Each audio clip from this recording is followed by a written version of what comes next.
अस्सलामुअलैकुम वरहमतुल्लाहि वबरकातुहू।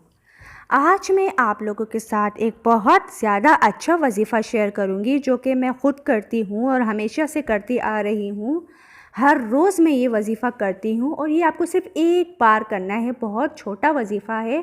रात को सोने से पहले आपको ये वजीफ़ा सिर्फ़ एक बार करना है। अगर आपको बेचैनी हो या रात को नींद ना आती हो या कोई टेंशन हो, डिप्रेशन हो, बहुत अच्छा वजीफ़ा है। आप रात को सोने से पहले ये वजीफ़ा सिर्फ़ एक बार पढ़ लीजिएगा, सिर्फ़ एक बार। फिर आपको ख़ुद अंदाज़ा होगा कि आपको कितनी सुकून की नींद आएगी।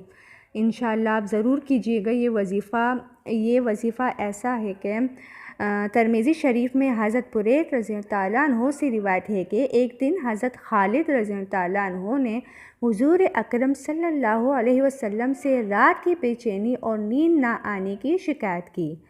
तो हुज़ूर सल्लल्लाहु अलैहि वसल्लम ने फ़रमाया कि ए खालिद, जब सोने के लिए बिस्तर पर लेटो तो ये दुआ पढ़ो। ये दुआ बहुत आसान और बहुत ही अच्छी दुआ है। आप जब एक बार करेंगे, एक बार आप ये दुआ पढ़ेंगे तो आप कमेंट्स में मुझे ख़ुद बताएंगे कि कितना अच्छा वजीफ़ा मैंने आपको बताया है। ये मैं ख़ुद भी करती आ रही हूँ और ये दुआ आपकी स्क्रीन पर थोड़ी ही देर में शो हो जाएगी। बहुत ही छोटी आयत है जो कि आपको पढ़नी है। यहाँ पर ये दुआ शो हो गई है जिस पर लिखा है कि बदख्वाबी, बेचैनी और नींद ना आने का इलाज। ये दुआ आप ज़रूर पढ़िएगा। बहुत ज़्यादा आसान और बहुत ही अच्छा वजीफ़ा है। फिर आप मुझे कमेंट्स में ज़रूर बताइएगा कि कितना अच्छा वजीफ़ा मैंने बताया है। बहुत ही अच्छा वजीफ़ा है, मैं ख़ुद करती आ रही हूँ।